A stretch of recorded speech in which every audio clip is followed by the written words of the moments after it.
যেগুলো আমি ঘরের ত্রুটি মানুষের সামনে বলতে চাইতাম না কখনোই, কিন্তু এখন কিছু কিছু ঘটনাকে কেন্দ্র করে এগুলো বলতে বাধ্য হচ্ছে। না বললে মানুষের সামনে প্রকৃত সত্যটা উপস্থাপিত হবে না। আর কতদিন চুপ করে থাকবো?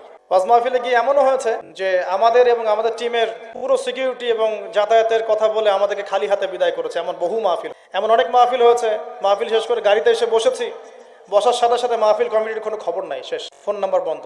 এমন অনেক মাহফিল হয়েছে রাত 2টা 2:30টার দিকে তাদের মনের মতো বক্তব্য না দিতে পারায় সেই অপরাধে রাত 2টা 2:30টার দিকে মাঝ রাস্তায় নামিয়ে দিয়ে চলে গেছে আমাদের। এমনও হয়েছে যে আমি যে মাহফিলের পোস্টারে আমার নাম আছে আমি নিজেই জানি না, অথচ আমার নামে 1.5-2 মাস থেকে টাকা কালেকশনে করা হয়েছে। এমনও হয়েছে একজন মাহফিল নিয়েছে আমার নামে, নিয়ে মাহফিল কমিটির কাছে কিছু টাকা অগ্রিম নিয়েছে, প্রচার করেছে আমি টাকা নিয়েছি। কত কিছু হয়েছে এই জীবনে ফেস করতে আপনি কল্পনা করতে পারেন। প্রসঙ্গে আসি, এই বিষয়ে প্রশ্ন করেছেন।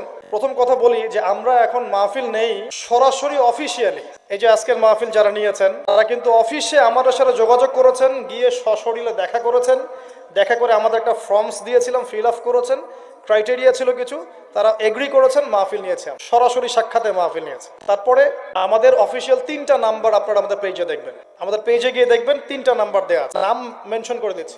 এক ভাইয়ের নাম জহিরুল ইসলাম নাম দেওয়া আছে, এক ভাইয়ের নাম দেওয়া আছে জাকারিয়া, এক ভাইয়ের নাম দেওয়া আছে মুজাহিদুল ইসলাম। এই 3টা নাম্বার এবং নাম ছাড়া কোনো নাম্বার থেকে আমরা মাহফিল নেই। ফর্মসগুলো ফিল আপ করা হয়, সাবমিট করে, আমরা অফিসিয়ালি যাচাই বাছাই করে দেখি কোন মাহফিলগুলো আমরা নিব, কোনগুলো নিব না। তারপরে আমরা কন্ট্যাক্ট করি তাদের সাথে যে ভাই আপনার মাহফিল আমরা নিয়েছি, আপনার মাহফিলের বাকি প্রসেসগুলো আপনি ফিল আপ করেন, সিকিউরিটি দেন, পুলিশ প্রশাসনের নিরাপত্তা দেন, থানা থেকে কাগজ নিয়ে আসেন, আমাদের যাতায়াতের বিষয়গুলো দেখেন, এরপর এগুলো আমরা ফিক্স করি। এত সহজে মাহফিল নেই না।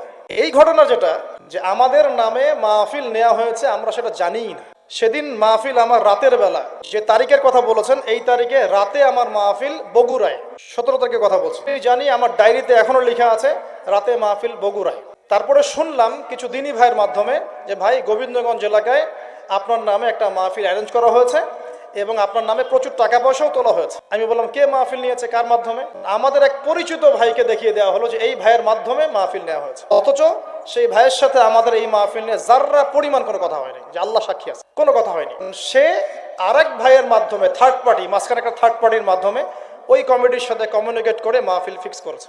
আমরা জানি না। মাহফিলের 2 দিন আগে তারা এসে হাতে পায়ে কান্নাকাটি শুরু করেছে যে ভাই মাহফিল অ্যারেঞ্জ হয়ে গেছে, আল্লাহর ওয়াস্তে 30টা মিনিট হইলেও সময় দিয়েন, মাহফিল অ্যারেঞ্জ করে ফেলেছি, টাকা পয়সা তোলা হয়ে গেছে, আপনি যদি না আসেন 10টা মিনিট 30টা মিনিট বলছে, 10টা মিনিটের জন্য আসেন, 30টা মিনিটের জন্য আসেন, এসে গেলে চেহারাটা দেখায় চলে যায়, না হলে জনগণ আমাদেরকে পিটাই শেষ করে ফেলে। হাতে পায়ে কান্নাকাটি করে পরে বললাম ঠিক আছে ভাই, বগুড়ায় মাহফিল আছে আমাদের, আমরা যাওয়ার পথে আপনার ওখানে